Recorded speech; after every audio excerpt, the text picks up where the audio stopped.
Hi, I'm Diane Danzebrink and I'm here to talk to you today about loss through menopause. Hello friend and welcome to The Silent Why. We're a husband and wife on a podcasting mission to look at 101 different types of loss and to hear from those who have experienced them. I'm Claire. And I'm Chris, and this is Loss 62 of 101, the grief and losses associated with menopause. Something we've got a lot of personal experience with, haven't we? Yes, although not quite for you personally. Well, yes, thankfully not something I have to navigate. It really should be called womenopause. And if you're a regular listener, you probably already know our connection to this because I had a total hysterectomy at the age of 38 due to PMDD and endometriosis. And that surgery threw me unknowingly into what's called surgical menopause, and it's been a long journey since, trying to find my new normal and balance things with HRT, which, as the name suggests, replaces the hormones lost. Well, we feel like we've lost a lot because of it, and we've been searching for the right guest to talk to about it, and now we absolutely have. Yeah, we're thrilled to be speaking with Diane Danzebrink in this episode. If you spent any time in the menopause community, her name might ring a bell. She's an advocate, educator, and the author of the book Making Menopause Matter, a powerful voice for change and support.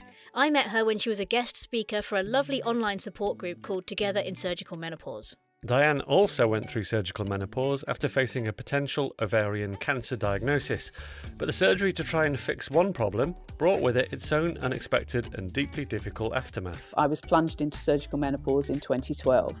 I thought that menopause was hot flushes and no more periods. I had no clue.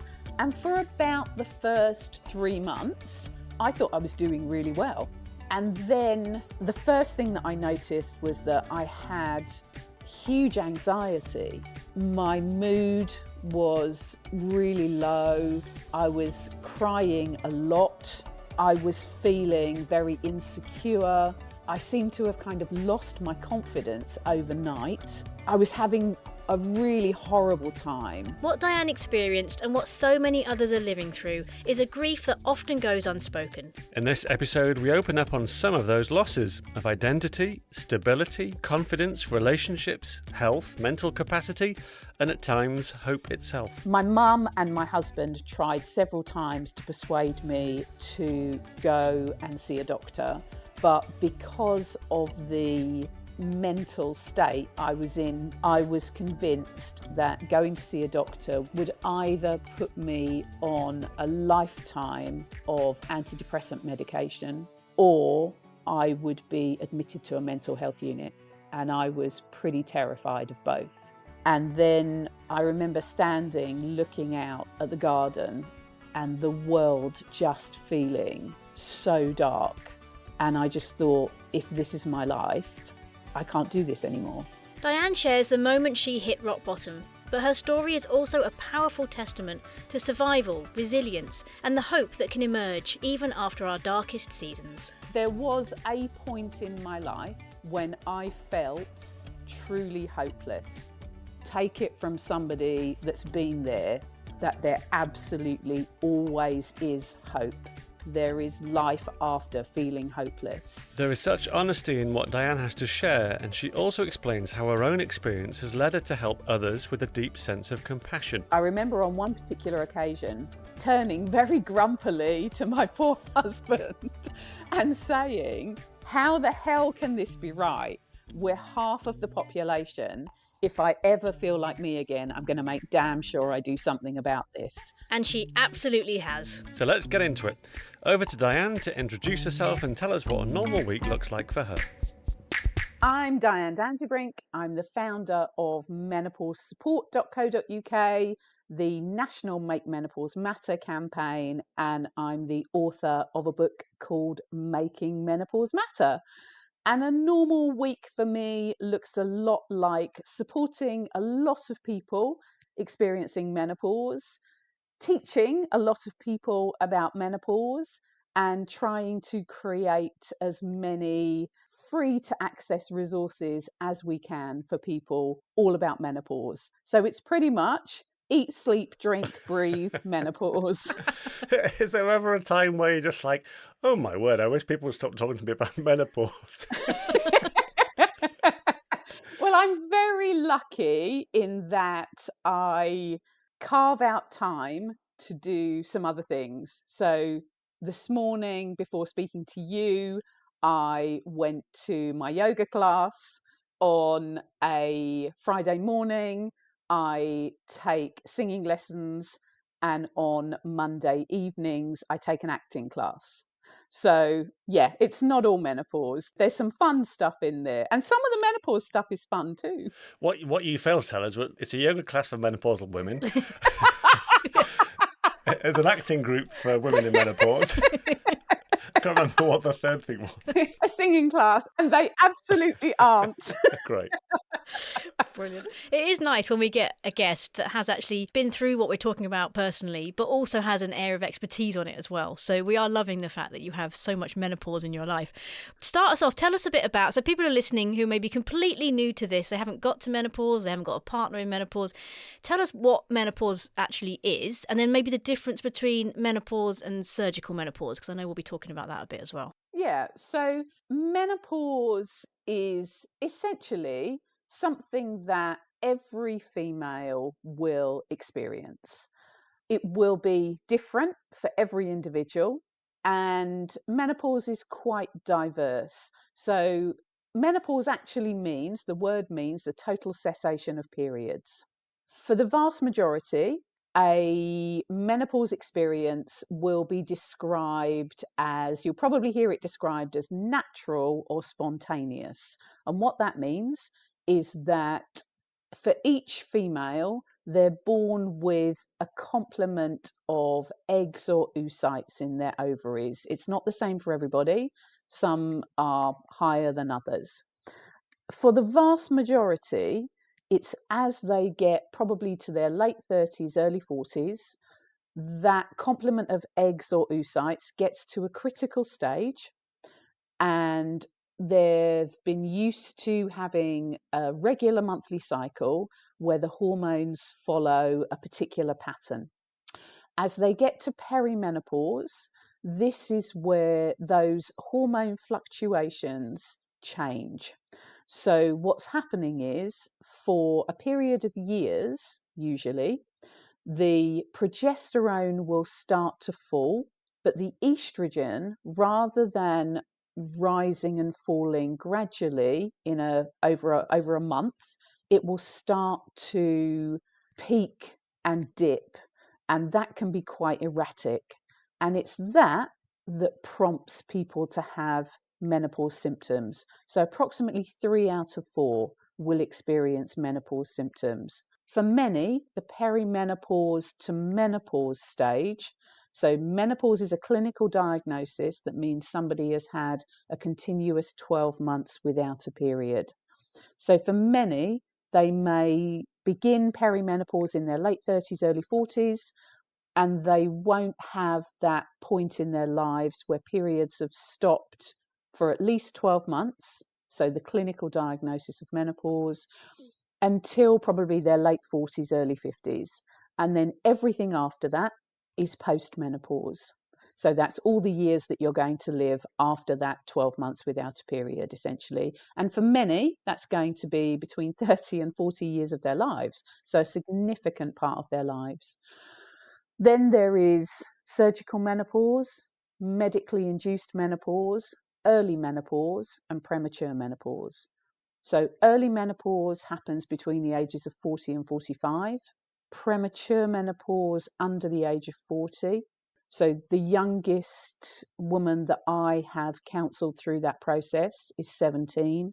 The youngest we're aware of is 12. 12 is phenomenally rare. 17 is very unusual, but there are significant numbers who experience premature menopause. Medically induced menopause is where somebody is having medical treatment that has an effect on their ovaries. So it may be treatment that damages their ovarian function, which brings on menopause symptoms. It might be treatment that suppresses their ovarian function to help with another medical diagnosis. So that could be something like, for somebody who has very severe endometriosis, One of the lines of treatment is to suppress ovarian function to try to help with the endometriosis. Another is a condition called PMDD, which stands for premenstrual dysphoric disorder. So that is a really severe sensitivity to an individual's own changing hormone levels on a monthly basis. And for a small but significant number of women, that can have a really significant effect on their lives. Often it's psychological symptoms, which means that they find it very difficult to manage their everyday lives, meaning sometimes loss of careers, loss of relationships, etc. So one of the lines of treatment is to suppress their ovarian function so that they're not having those hormonal ups and downs to try to help with the premenstrual dysphoric disorder. And then, as you mentioned, there's surgical menopause. So surgical menopause is where you have both of the ovaries removed at the same time. Clinically, that's called a bilateral oophorectomy. For many people, they may have a hysterectomy, they may have their womb removed at the same time. Some people, that will include their cervix. But for others, they will have ovaries removed and retain their womb.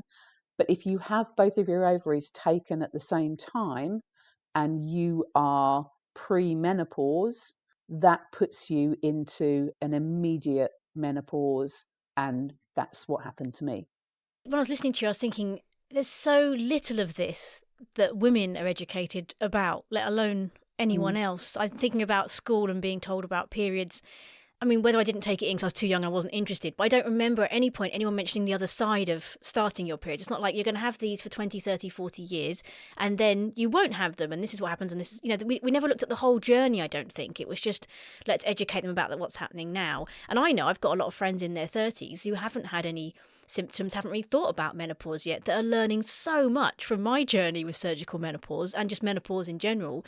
And they're all sort of saying the same thing. Why don't we know about this? Why aren't we told about it? Why is it that something that 50% of the population go through, it's just not something that's talked about or is educated about enough? Do you know why we've come to this situation? So I think if we kind of have to look back in history to really be able to answer that question.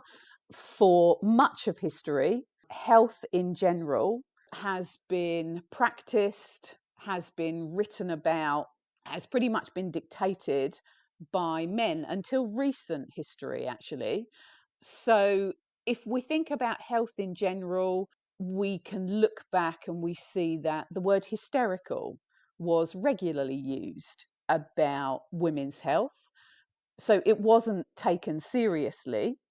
And there were very few women involved in healthcare. It took a long time for women to be able to train as doctors, etc.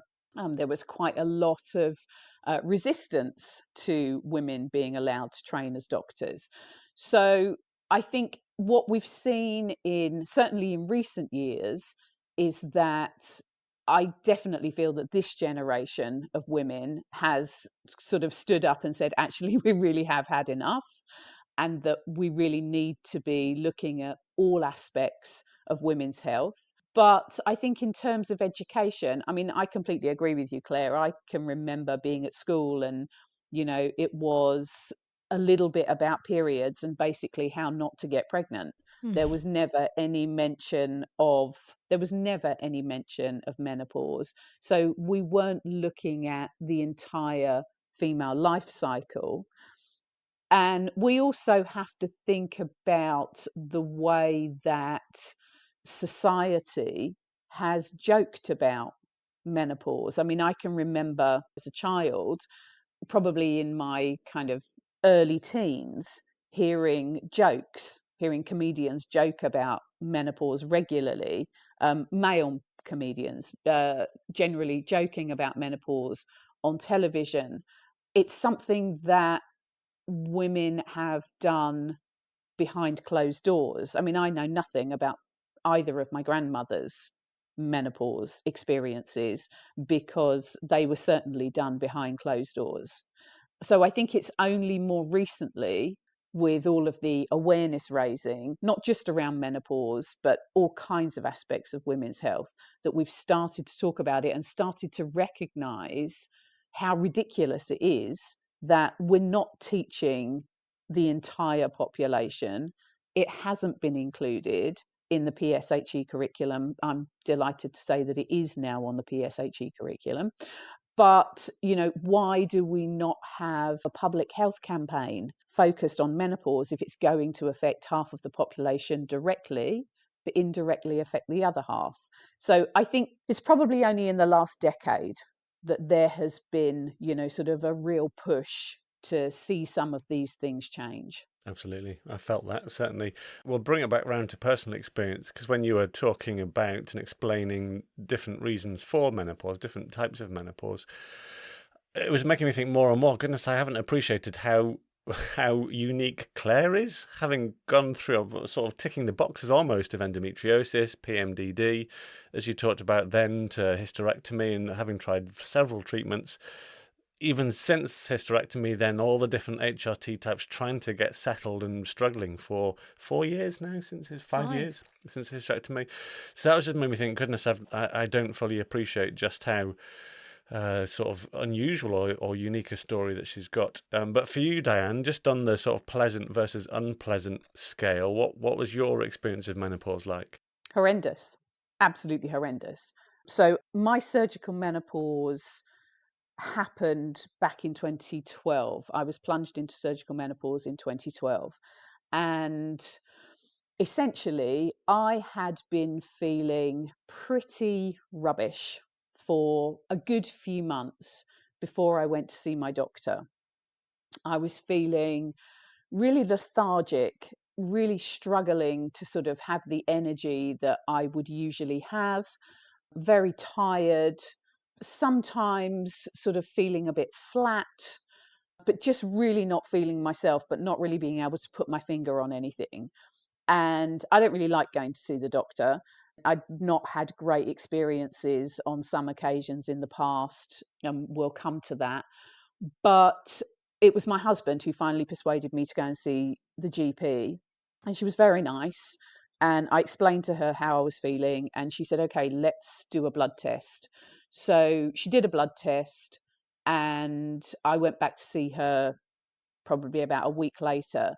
And she said, I've looked at your blood. She said, and your iron levels your ferritin is very low. She said, do you struggle with your periods? And I said, I've had horrendous periods for more than 20 years. And she said, well, why did you not come and see me? And I lived in the area for a few years, but I'd lived in several other places. And I said, well, it's just something that I've got used to. And when I'd lived in other areas, I had tried to address not so much the heaviness of the periods, but the horrific pain that I used to be in on a monthly basis, to the point where it had become quite usual at certain periods during the month for me to kind of end up curled up in a ball on the floor with the pain that I was in. There's two particular occasions that stand out to me. On one particular occasion, I was in so much pain and really couldn't move and was curled up on the sofa, and my husband called a doctor to come to the house. And she came and she stood over me as I was curled up on the sofa, and she looked at me and she said, you're not in enough pain for it to be appendicitis. So if it gets worse during the night, call an ambulance. And she left. Wow. And that was that experience. And then a few years later, I went to see another GP and explained about the terrible pain that I was in, the terrible abdominal pain that would sometimes shoot down my legs and in my lower back, and the very heavy bleeding. And he decided that I should have my kidneys scanned. So I've got to be honest, kind of the several interactions that I had just made me feel, I just have to get on with it. So I explained to her, and she said, you should have come and seen me. But the trouble is, you sort of think, well, I've had several really poor experiences. Why would I go just to be basically brushed off again? So she said, well, your ferritin is very low, so I'd like to start you on some iron tablets and let's see what that looks like. And let me know in a few weeks how you're feeling. If you feel better, that's great. But if you feel worse, come back and see me again. Well, within a few weeks, I felt absolutely no better and significantly worse. So I went back to see her again and she said, okay, we're going to run some more. She described them as exotic blood tests. And so she did these bloods. And you always know, don't you, when a doctor's found something because they ring you, they ring you a couple of days after the tests. And she rang me and I was at home. She said, well, I have found something. She said, so I am going to refer you. She said, I found that your CA125 is very high. So CA125 is a protein marker in the blood, which can indicate ovarian cancer. But I want to be really clear because I don't want to scare anybody. It can also indicate lots of other things. So she said, I am going to send you for some tests. So long story short, I was sent for tests and scans, etc. And the upshot of all of that was that I was sat in front of a gynecologist who said, we think you've got ovarian cancer and we want to do a total hysterectomy. I'll be honest with you, when somebody says they think you've got ovarian cancer, and I'm sure that anybody who has ever had any kind of cancer diagnosis, I'm sure that anybody would probably feel similarly in that I just thought, okay, we'll just get them out, just do the surgery as quickly as possible. When we had the conversation prior to the surgery, the focus was completely and totally on whether or not I realized that I would no longer be able to become pregnant. And I was quite irritated at that because I had explained that I had never had children. That was my choice. It felt like a real tick box exercise to me. Like, we have to make sure she knows. And that was it. That was all of the information that I got prior to my surgery. So I had my surgery and I was probably out of the hospital within about 36 hours. I've got to be honest, I was pleased. I wanted to be at home. She did come and see me following the surgery the next day, and she said, I'm pretty sure that I've taken your ovaries just in time. She said, you did have complex cysts on both of your ovaries, but I'm pretty sure that I've taken them just in time. I'm pretty sure they weren't yet malignant, but that is the way that they were going. She said, but did you know that you also had grade 4 endometriosis, adenomyosis, and a large fibroid? And I said, well, nobody had ever told me those things, but that makes a lot of sense in terms of the amount of pain that I've lived with for the last 20 plus years. And I have got a lovely scan of my kidneys. Oh. So it answered a huge amount of questions for me. And then I went home and I never saw that gynecologist or a member of their team again because I was never invited back for a follow-up appointment. Wow. And that was you in surgical menopause, which I'm guessing at this point you didn't have a clue there was more to come. Well, yeah, that's not even the end of it, is it? That's the end of one chapter and the beginning of another challenging chapter. To be honest with you, Claire, I thought that menopause was hot flushes and no more periods at that time. I had no clue. And I thought, oh, do you know what? If I have some hot flushes, well, that's not the end of the world. The surgery's been done. That's the important thing. A lot has been discovered, which makes a lot of sense. So, the one kind of fortunate thing that I felt about the timing of my surgery was I came home just before the London Olympics. So I was told to sit on the sofa for a few weeks. So I got to sit on the sofa for the entire of the London Olympics and watch everything. Perfect. So that was lovely. And I did start to have a few hot flushes quite soon. But literally, it was a handful. It was, it wasn't hugely intrusive. And for about the first 3 months, I thought I was doing really well. And then I started to feel that things were going wrong, I suppose. The first thing that I noticed was that I had huge anxiety, and it turned into really crippling anxiety. My mood was really low. I was crying a lot. I was feeling very insecure. I seemed to have kind of lost my confidence overnight. I was having horrible heart palpitations. I was having a really horrible time with, I say sleeping, but most of it was not sleeping. So I would go to bed, I would go to sleep, I would wake up at stupid o'clock in the morning with my heart racing. Sometimes I would be having a panic attack. I'd be shaking my husband to wake him up, poor man, who'd been, out at work all day and trying to pick up all of the pieces of all of the things that I didn't feel able to do at this time. And it sort of carried on, just getting worse, essentially, to the point where I wouldn't leave the house. So one of my favorite things to do is to walk my dogs in the morning, and I wouldn't even leave the house to walk my dogs. I wouldn't, essentially, the only people that I would see were my husband and my mum. I wouldn't answer the telephone. So this is probably about 7 or 8 months after my surgery. I wouldn't answer the telephone.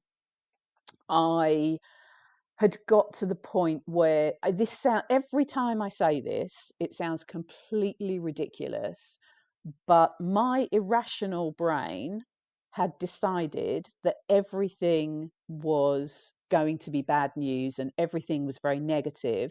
So I'd got to the point where I wouldn't even open post because I was convinced that it was going to have negative stuff in it. And my mum and my husband tried several times to persuade me to go and see a doctor.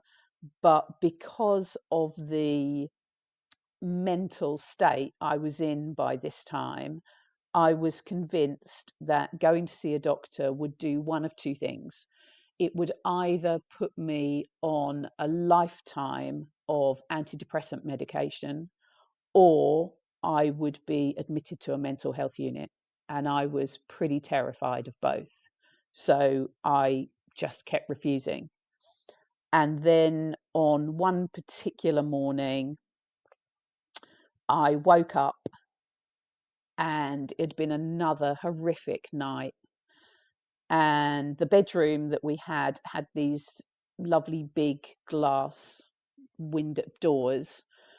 And I remember standing looking out at the garden and the world just feeling so dark. It really felt as though the world was encroaching in on me. And I just thought, if this is my life, I can't do this anymore. And later that day, I came very close to taking my life, but a little dog called Henry saved it. What did Henry do, or how did Henry help you in that moment? So I was in a vehicle and I was about to do something very silly with that vehicle. So I hadn't driven for a long time. And I still don't know what sort of made me do this. I can't tell you. I've thought about it a lot, but I don't know. I had 4 Jack Russells, had put the 4 dogs in the back of the car, got into the car, started driving, not very far from my house. And I was about to make a maneuver that would certainly have ended my life. And as I went to make that maneuver, Henry barked. And his bark kind of broke through whatever my thought process was. And I don't know what my thought process was, but his bark broke through it. And then I sort of went into panic mode at what I had almost done. I was then crying, shaky, at the wheel of a car, not a good place to be.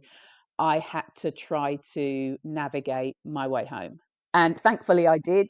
And later that day, I told my husband what I'd almost done. And he immediately, unbeknown to me, he immediately contacted our GP practice and said that he needed help and he needed it today. And thankfully, one of the GPs at the practice saw me at the end of practice. And I went in with my husband because I wouldn't go in on my own. And she asked me, how she could help. And I sat there sobbing, snot bubbles, heaving, the whole thing. And she said, well, I can help you because I know exactly what's happened. And that was such a huge relief to hear somebody say that they could help.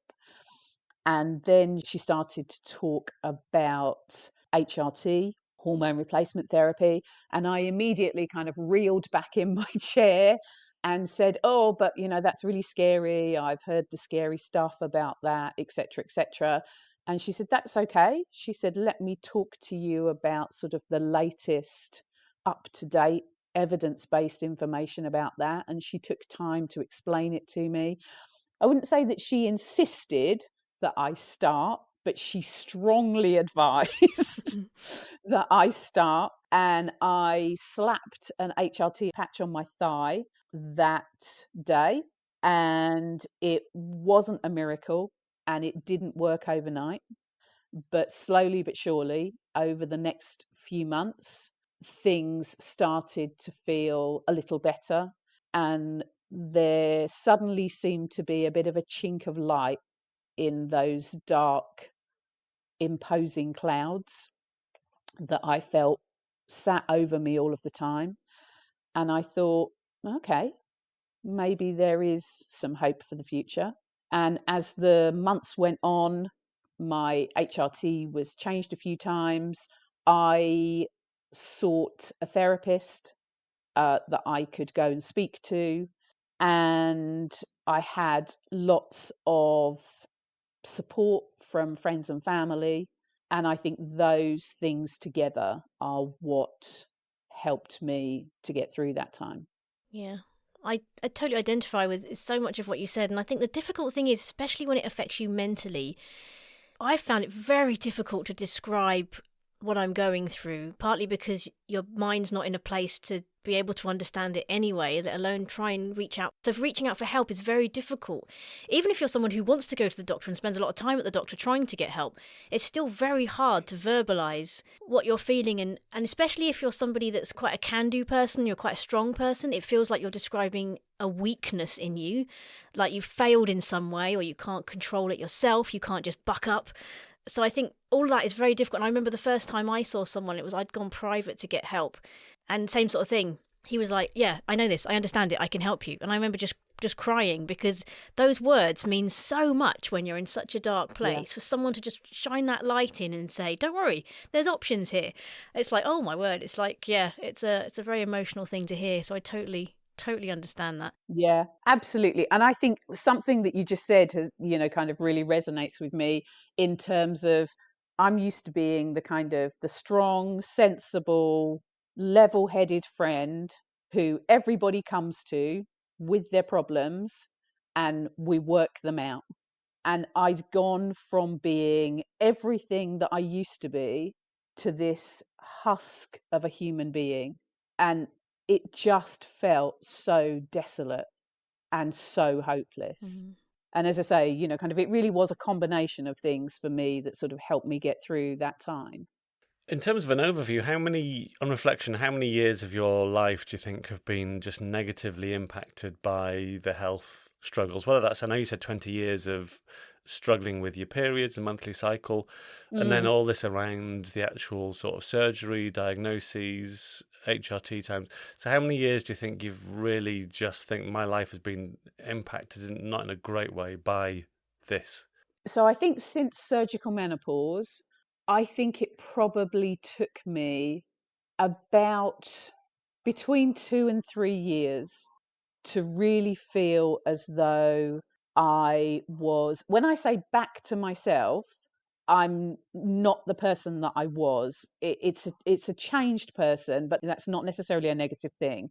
But I think there were certainly 2 or 3 years, because even, and I don't know, Claire, if you sort of resonate with this, as we're sort of in similar situations in terms of our surgical menopause, but even for me, having my HRT, having some therapy, having that family support, particularly in terms of my HRT, that had to be changed several times. So during that 2 to 3 year period, that was a period of trying to get it right in terms of the HRT. So there can be some real ups and downs during that time. And then I think I was pretty settled for a long time until COVID came along. And I've only ever had 2 COVID vaccinations. The first one, I didn't seem to have any effects at all. The second one, and there's still no research on this, I've spoken to several knowledgeable menopause specialists about it. But the second one, about 2 weeks after my second COVID vaccination, I started to get heart palpitations. My sleep was broken again. My anxiety started to ramp up. And the one symptom that I've never been able to sort of manage completely is my tinnitus. So ever since I had my surgery, I've had tinnitus in my right ear, and that really ramped up. And I went to see the GP where I was living at the time, and thankfully for me, she is a recognised British Menopause Society menopause specialist. I know how fortunate that I was to have her as my GP just for a couple of years while I was living in this particular place. And I said to her, it's so weird. I was fine. I had my COVID jab, and I said, I speak to a lot of people. I run a big support group, and I'm starting to see people saying that they don't feel their HRT's working as well as it was. We're hearing about young women having really erratic periods after their jabs, etc. And she said, there does seem to be something going on for some people, but I can't tell you exactly what's happening. Let's change your HRT again. And she did. And that had to be changed a couple of times. But I probably lost at least another year. And there was a point during that year that my anxiety was so bad that I actually thought about giving up the work that I do now, because I just thought, I just can't cope with this. So, kind of probably out of, where are we now? 12 years. I would say probably 4 of those years were to some extent lost to the effects of surgical menopause.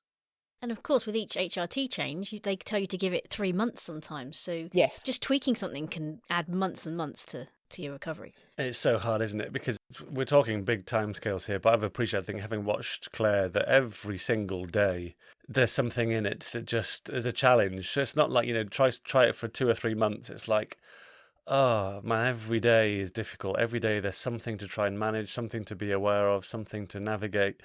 Oh, it's exhausting. So I completely understand, yes, it's one thing to talk about 20, 25 years, but to know in that time the number of days that you've had with just quite sort of traumatic experiences. And I think we've recognised just from what you said how many temporary losses of things that you've experienced through that time. You did say, I'm not the person I was. We focus a lot with this podcast on permanent losses. So what do you think you've had to really recognise, grieve, acknowledge the loss of that?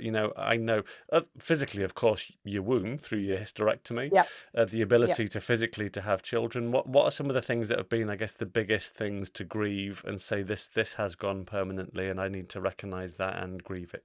Interestingly for me, Chris, because I had made the choice actually very early in my life not to have children, and there is, so there is part of me now, I will never know the answer to this question, but there is part of me now that wonders, was there some kind of inner knowing in me that with what turned out to be my gynecological history, actually that might not have been the easiest thing to do with what I had going on. So I will never know the answer to that question, but I do have a lot of faith in kind of that inner voice. In terms of loss, one of the things that, and I've written about, kind of my anger and having to kind of get through that. If we look sort of back probably to my early to mid 20s, when all of this really kicked off for me with my gynecological history, what turned out to be endometriosis, adenomyosis, etc., that had such a massive impact on my life, and the incredibly heavy bleeding and the flooding, etc.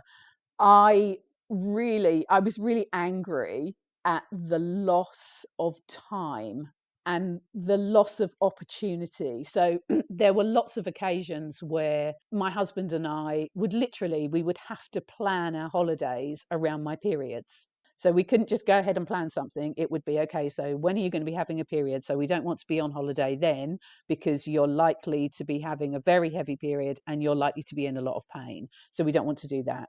There were lots of occasions that I missed out on attending. So there would be things that we would be invited to that either neither of us would go at the last minute, or he would go on his own, because I couldn't go, because either my bleeding was so heavy or my pain was so severe that I couldn't go and enjoy them. And one of the things, and I've done quite a lot of work on this, but it does still really upset me, is I love horses, and we used to have horses, and the amount of time that I missed riding my horses because of the fact that either I would be thinking, oh, I'm going to bleed through whatever I'm wearing into the saddle. I don't know where I'm going to be. Or I'd just be in too much physical pain to actually sit on the saddle and ride. That that does that does still really rankle with me. Um, so it's, for me, a lot of it is around time and kind of lost experiences, things that, you know, joyful events that I've missed out on. And just that idea of having to plan my life around pain and periods. Yeah, they're the things that, as I say, I've done a lot of work on that. But, kind of in terms of the riding, I've come to terms with most of it. But in terms of the riding, I do kind of feel as though that was a loss. And I've ridden since. I don't have my own horses now. I've ridden since. Could I go and ride again? Yeah, I absolutely could.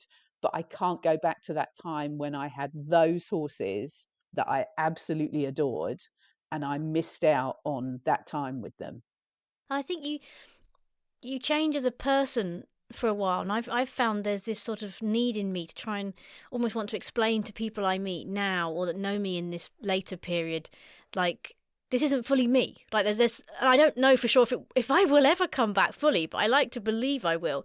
But at points when I've been quieter, or I'm less social, or I don't engage in conversations as much, or I step back from WhatsApp discussions or anything like that, I feel like there's this sort of, I'm a different person and I don't like who I am, and I hope I'll become someone else again one day. But I feel this sort of need that I kind of want to explain it, but I also don't know how. So I think just wrangling with even your own identity can be tricky, and like, who is this? Is this me forever? Because if you know this is, I've often said this to Chris, if I knew this was me forever, if someone said to me, right, this is you're not going to be able to do this, this, this, this, and this, then I feel like I would adapt and get on with life. I've often said to you, I wish I could just lose a limb, something physical. I would adapt and get on with life.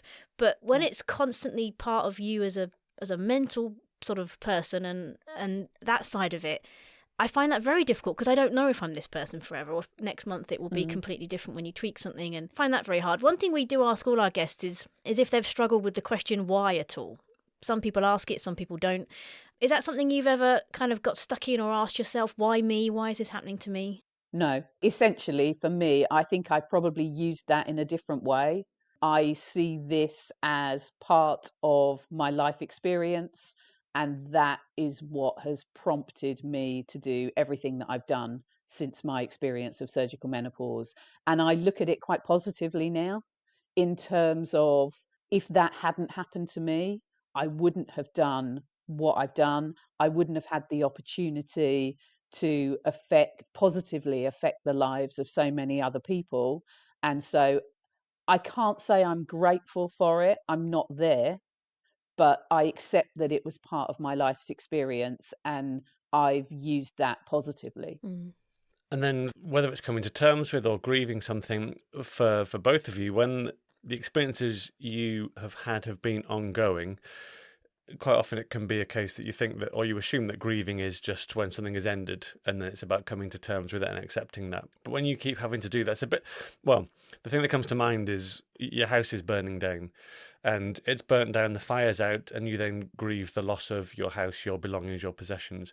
To use that picture, it's like trying to grieve it while it's still on fire, and then the fire dampens down a bit and then comes back to life again. It's like, well, I've got to keep trying to recognise the losses, the things that I'm coming to terms with while this fire continues, and it's still burning.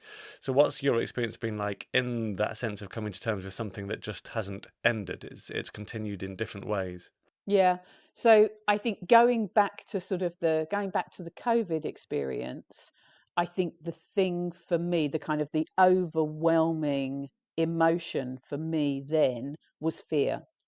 I was so terrified that I would go back to where I was in the months post-surgery, because there were hints of that in the way that those specific symptoms that I spoke about were coming back. I had this real fear of the fact that I was going back to where I'd been. And I can remember saying many times to my husband, I can't go back there.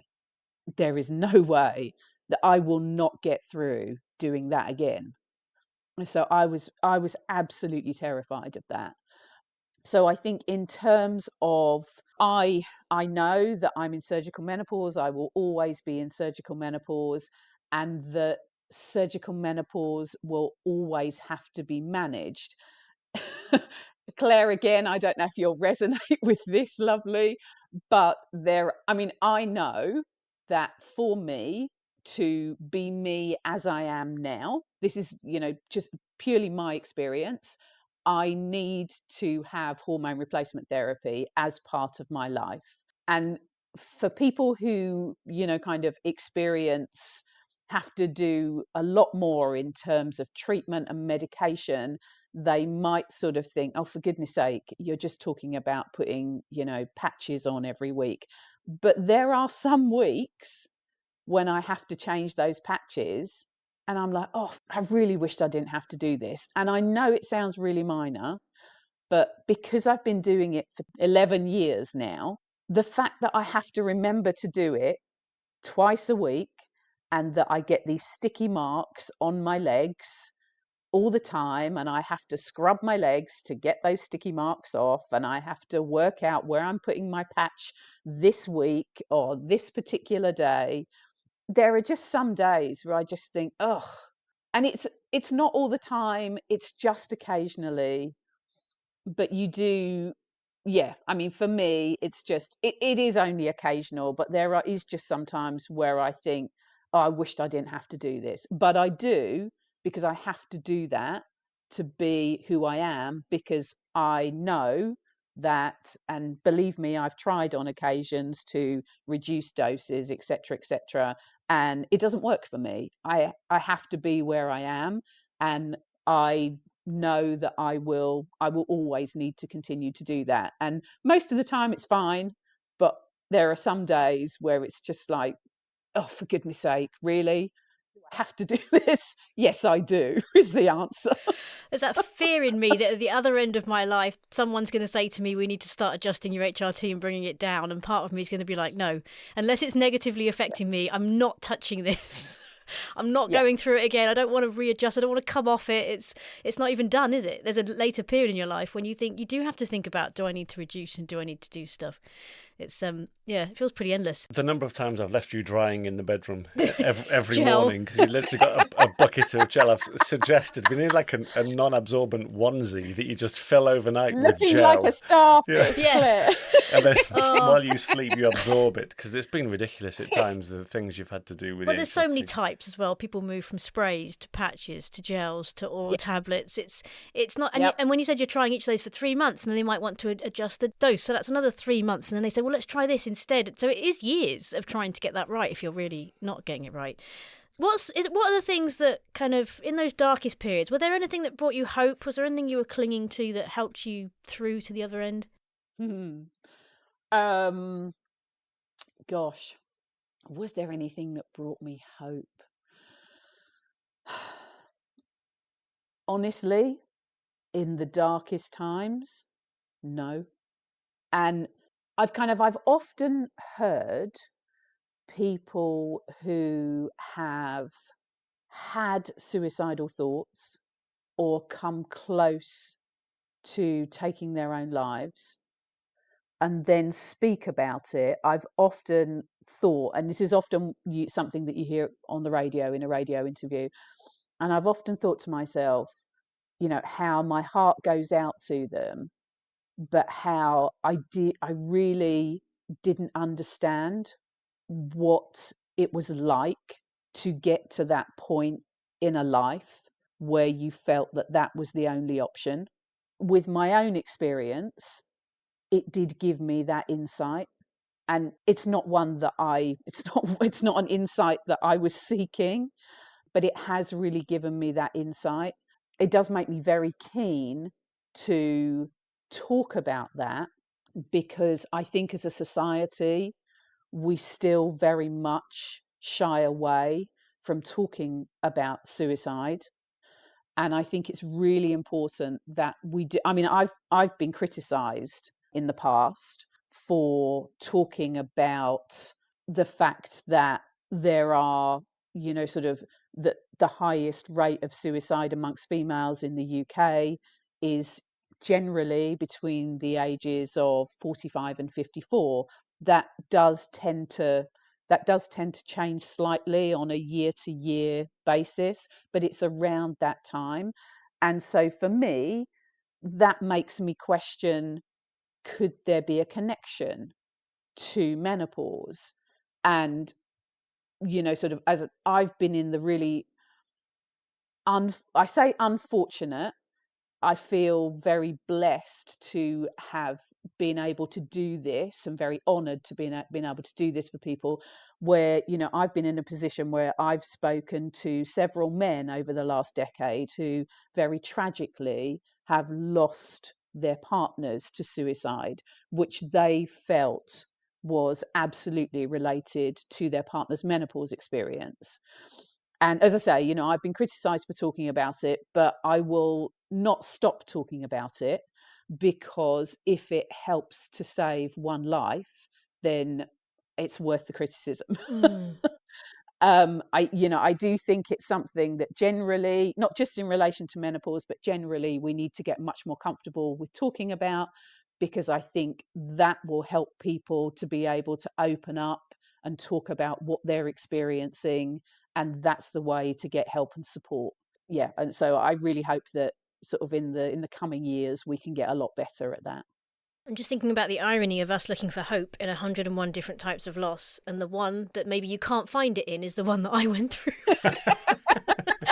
But I know exactly what you mean, because I have been there, and I think the problem with this one is, with menopause, it affects your mental cognition. Is that a word? In such a way that you're not yourself. So even if you are someone who would normally look for hope or cling to something, or that's just taken away, because you can't see the world or yourself or anyone else for what it really is. And it breaks my heart when I'm in Facebook groups, either for PMDD stuff or for surgical menopause, where it's people and it's relationships that are breaking down, and it's someone saying, I can't stand my husband, everything he does annoys me. And I know that feeling, I've really been there. But underneath there's loads of people saying, yeah, I left my husband, it was the best thing I did. And it just really makes me sad, because there's so many coping mechanisms you can put in place, and I've had to just learn them. I need to know on certain days not to speak much, because everything that's going on in my head is dark or negative, or I'll be picking at people, or, Chris will get everything wrong. And I know those days just to quieten down, and he's learnt, or I'll verbalise it to him, and he's learnt, to just let me be like that day. And we've had to learn these things to get through, but a lot of women aren't told how to deal with these, and the fact that it is something you can get through, or that you can get help for it. And yeah, and that it really saddens me that that's the case. But I do understand that feeling of just no hope, because you don't know how to get out of it, and you're such a different person, and it is so dark. And I remember a situation where I had one of those dips for no apparent reason. We were putting up a plant on the front of our house. We bought this lovely climber, and we were halfway through putting it up, and I just crashed. I don't know what it was, a very dark place. And I had to go and lie down. I was crying and all over the place. And I took some paracetamol because my head was pounding. And Chris left the rest of the paracetamol on the night table next to me. And I remember looking at them and saying to him, "You need to take those away." And I wasn't even thinking of anything, but my brain was in such a bad place. I didn't trust myself or anything about me to kind of have control in that moment. And because it is so dark, you just can see no way out. So I totally understand that. And I think that's why it is such an important thing to talk about, because it affects you cognitively in such a dangerous way sometimes. That's in the moments, in the darkest of the times, the days, the moments, the seasons. What about since then? So when you start to get more of a feeling of, okay, this is me coming back. And so, Diane, you're involved now, as you said at the very start, in many people's lives, and have been and continue to help champion the cause, raise awareness, support other people. So what has that hope experience been like in terms of finding a new purpose or new missions to cling to and to give you your fight back? What's that been like? Yeah, I mean, nothing short of life-changing, ultimately. So I said I'm a different person. So a lot of this is very positive, because before my surgery, I'd never been involved in campaigning. I would never have thought of being involved in, kind of anything to do with campaigning. But I think it really kind of struck me as I started to feel better.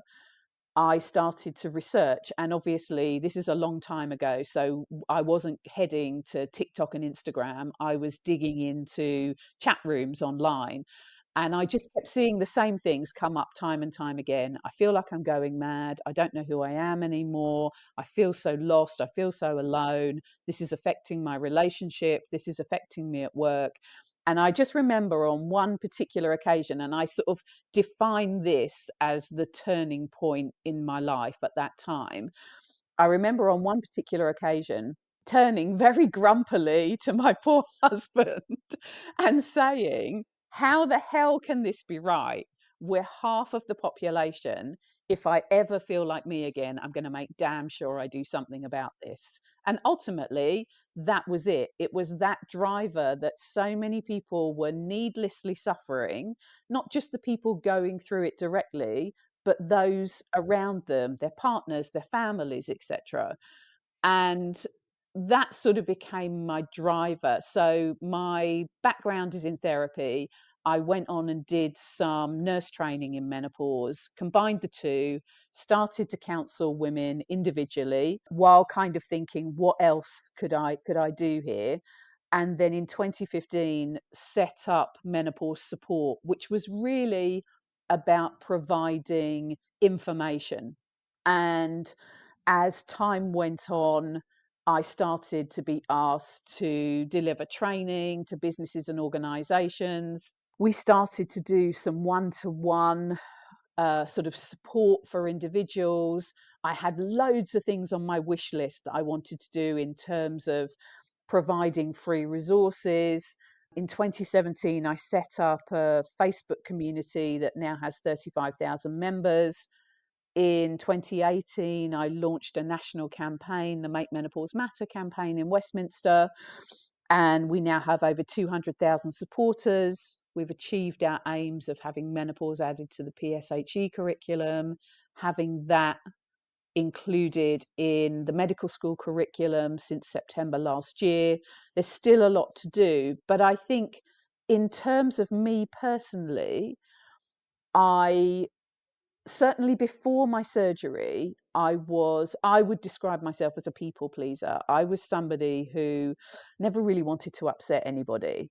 So I would probably do things that I didn't necessarily wanted to do. I would maybe accept invitations that I wasn't that thrilled about.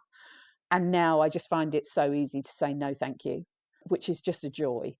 it just makes life so much simpler. And it means that I'm much more respectful of my own time. I value my own time so much more than I used to. My boundaries are very fixed in terms of what I will and I won't do, where I will and I won't go, who I will and I won't spend my time with.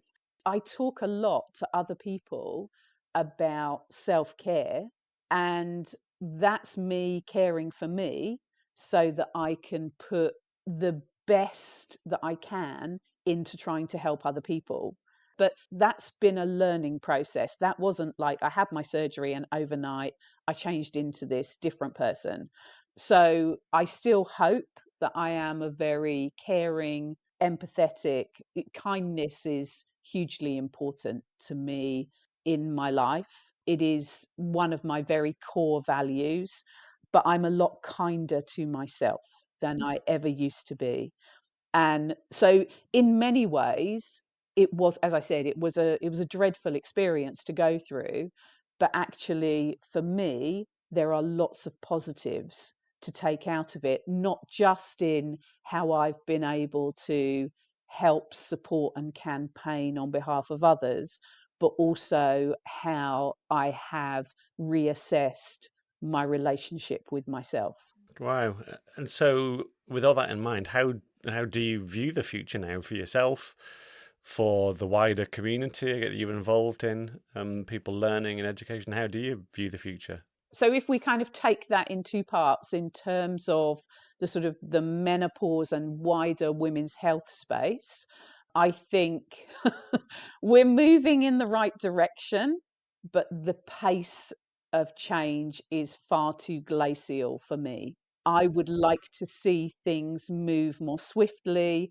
I would like to see more stakeholder interaction with those of us who are working at grassroots community level.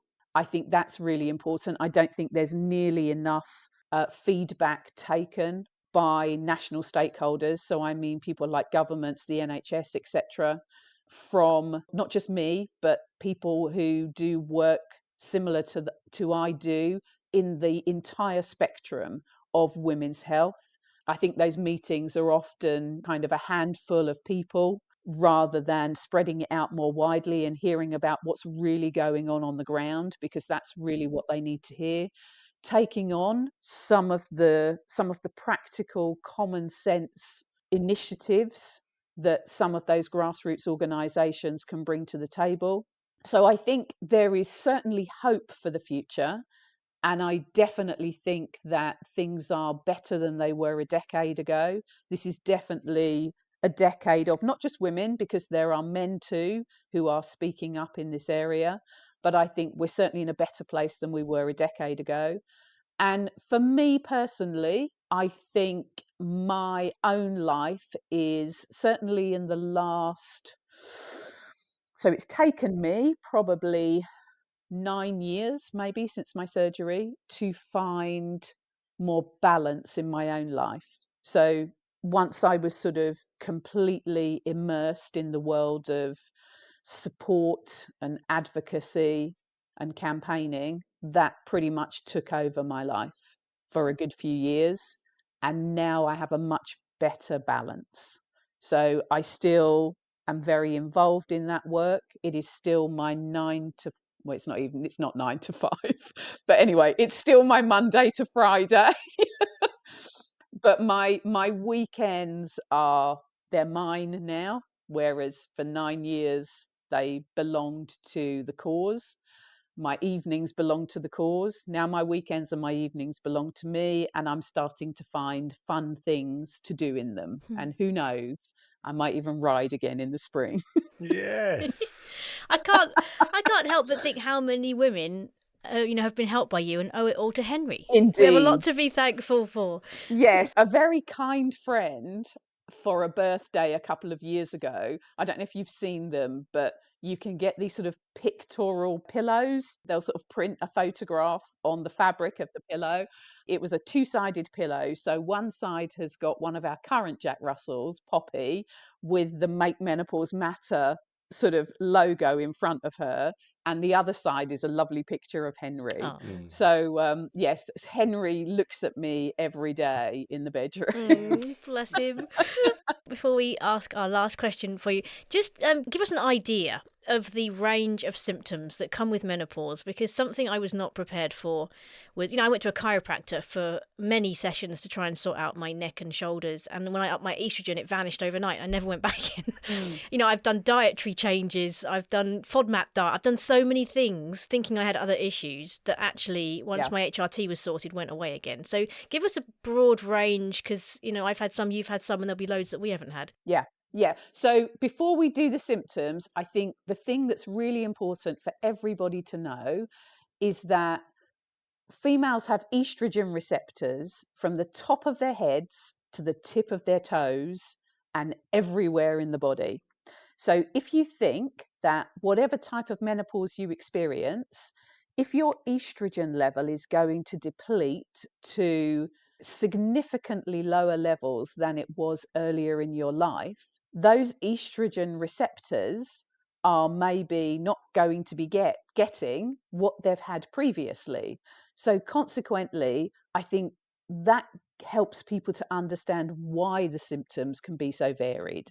So symptoms really fall into three categories: physical, cognitive, and psychological. Physical, we've all heard, as we said, of the hot flushes and the periods stopping eventually. But equally, it can be things like heart palpitations, as you mentioned, Claire, achy joints and muscles. It can be things like dry eyes, dry mouth, burning tongue, changes to your gums, dry or thinning hair, itchy skin, gut and bowel issues, because you have estrogen receptors in the gut and the bowel too. It can be what doctors call the genitourinary symptoms. So things like increased urinary frequency and urgency, urinary tract infections, vulval and vaginal symptoms.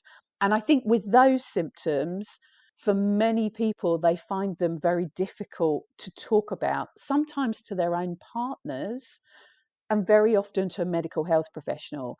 So what we tend to find is there are a lot of women, particularly maybe in their 60s and 70s, who are still experiencing those genitourinary symptoms, and they have no idea that they're related to their menopause, which could have been 10, 20, maybe 30 years earlier, or that there are very simple, low dose local estrogen products that they can get from their doctor, which will help them with those.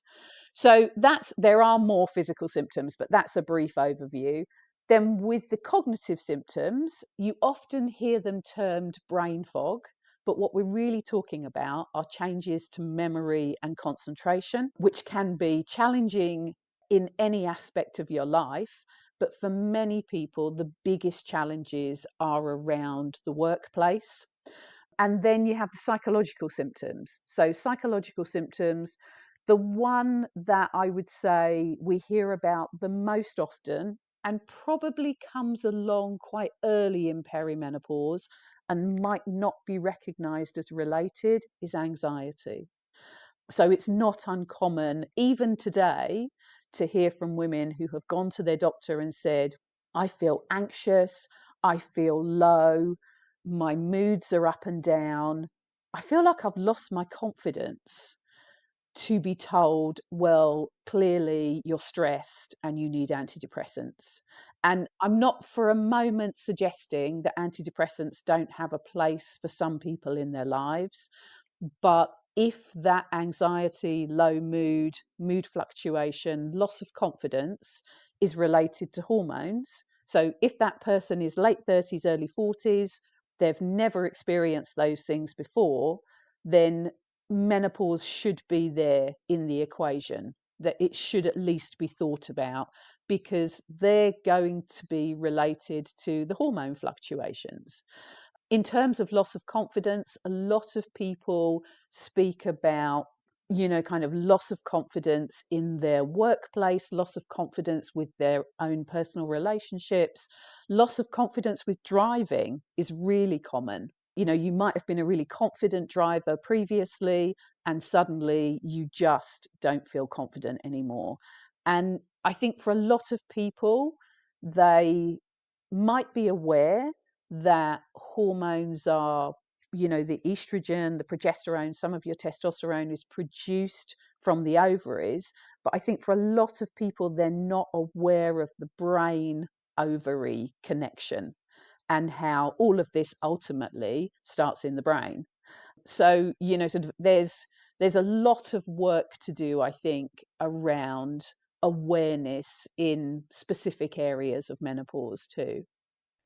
Just when you're talking even the physical symptoms, I was thinking, and we're not even touching it, there's a whole different episode in how that applies across cultures and ethnicities, Yes. where things, are not so open, subjects are more private, taboo, male, female, difference.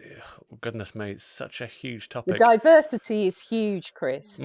I would love to do a bonus episode, because I've wanted all episode just to throw in a few questions, but it would take another 20 minutes about just your support from your husband, what that experience has been like. But I'm thinking actually there could be a spin-off episode for men. Yeah, definitely. So people like yourselves could share a bonus, listen to this, make your partner listen to this, etc. That would be wonderful.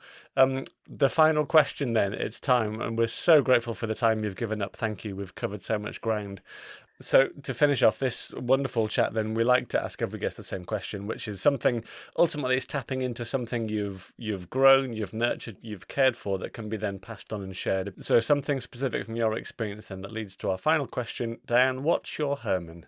Can I have more than one? Go on then. You can. So I have 3 Hermans. And I kind of think I need 3 little blue Hermans. I have 3 Hermans. One is, there was a point in my life when I felt truly hopeless. And I would just like anybody that listens to this to know that if they get to that point in their lives, to take it from somebody that's been there, that there absolutely always is hope. And that is something that I hold really dear to me in my own life. So that's definitely something that I have learned, and I hope will help other people. The second thing is what I have been able to create out of that experience and pass on. So the knowledge that I've gained, menopause support and what it shares will always be there. Being able to create something that will continue to help other people is hugely important to me. And my third Herman is, this is very much a personal thing, and I know lots of people will resonate with it, is the importance of my 4-legged family and how much joy they have brought to my life. But ultimately, the fact that without one of them in particular, I wouldn't be here. So the joy, the hope, and what you can do as a result of being at a point where you're feeling hopeless, there is always hope. There is life after feeling hopeless.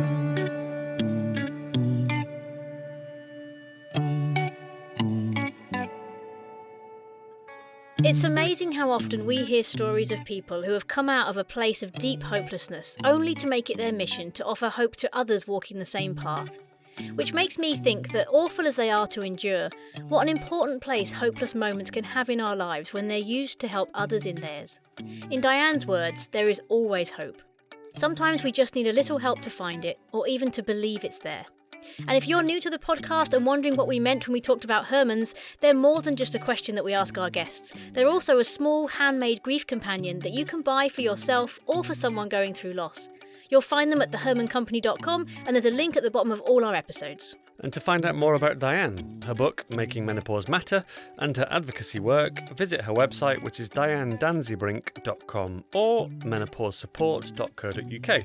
As always, you'll find links in the show notes. And for more about The Silent Why, our story, our journey with childlessness, Claire's blog about PMDD, the full 101 loss list, and much more, visit thesilentwhy.com. Or if you're on social media, any platform, at The Silent Why Pod. We're big believers in the power of community and shared experience. One group I want to highlight is Together in Surgical Menopause, an online support group I've personally found so helpful. They regularly host speakers, share resources, and offer genuine support. If you or someone you know is navigating surgical menopause, visit surgicalmenopause.co.uk for more information. Okay then, we always finish our 101 Loss episodes with a quote, and this one took some digging. Yeah, most menopause quotes out there seem to fall into two camps: overly optimistic about finding freedom or personal growth, or humorous, like Menopause, a pause while you reconsider men, by Margaret Atwood. Also, there's some really depressing ones about how awful it is as well, but none of them really captured what we were all about on this podcast. Not quite what we're after, Margaret. Nope. We wanted to find something that reflected reality and the hope. And we found it in these words from Carol Parker Walsh, a strong advocate for women and leadership. Regardless of the face menopause takes on for you, don't ignore it, underestimate it, or disregard it. Seek support to manage it effectively. Boldly carry your little fan around with you, and let people know to expect a few changes. After all, you shouldn't have to go through this alone.